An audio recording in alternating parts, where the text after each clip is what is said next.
Hello, everyone. And this week we are focusing on one of my favorites, which is stillness. So let me get there.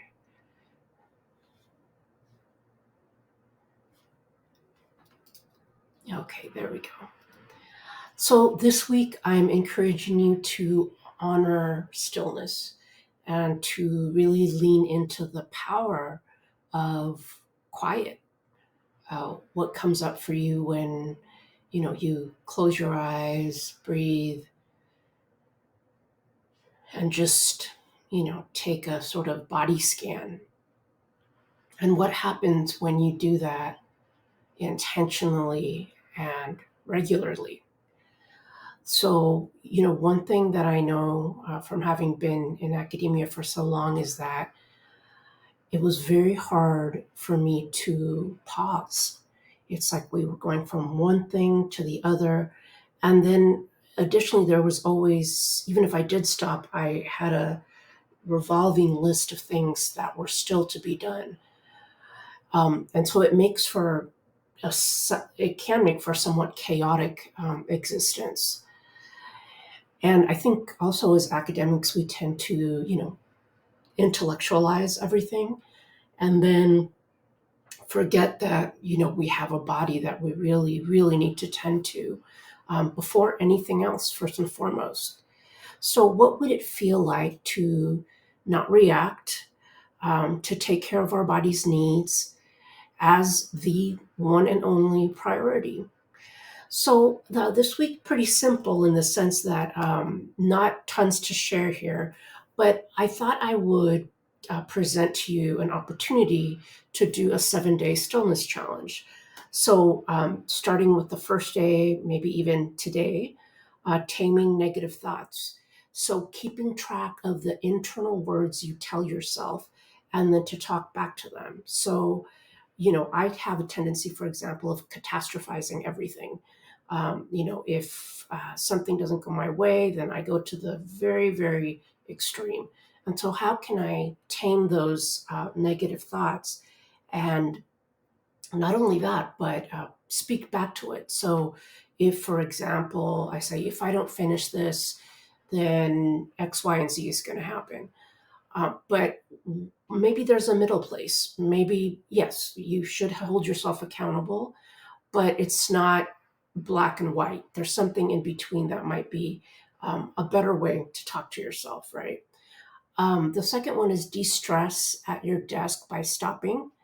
I love this acronym. S is for stop, T, take a breath, O, observe the body, thoughts, feelings, emotions, and physical sensations, and P, proceed with more awareness. I tend to use that. I use that a lot in meetings that I used to be in, where I'd have to just kind of get a hold of myself and emotionally regulate.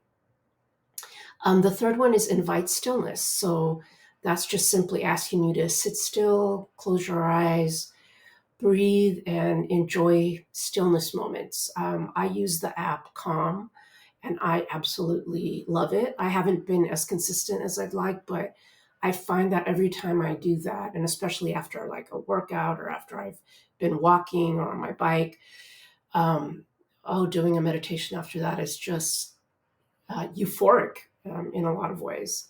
The fourth is time just for you. Dedicate at least an hour in your week to do something solely for the purpose of joy. So, what if this week or next week, you were to put 1 hour in your calendar that just says joy, and you try to think about what you can do? So, for me, recently, it's jigsaw puzzles. I bought my first jigsaw puzzle, and now I do that in between working, and it's such a focused, calm activity. I'm not very good at it.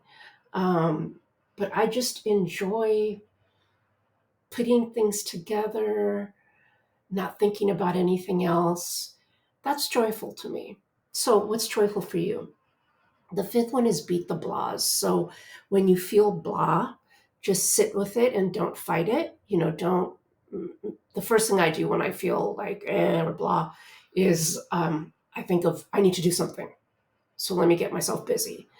But instead of that, pay attention to what comes up in your body. And, just when you're feeling some kind of way, just thank your body for talking to you and for letting you know that, and asking it what it might need. And it might be just to sit on the floor, just with your straight back and, your spine aligned. The sixth one is an inner staycation. So turn off all technology, TV, phone, laptop, iPad, you name it, for 30 minutes, and just find a cozy place to sit or lay down or take a nap. Oh my God, that's just like such an amazing gift. Um, Turn on some music or light a candle, conduct a body scan, and breathe into all the areas that feel tight.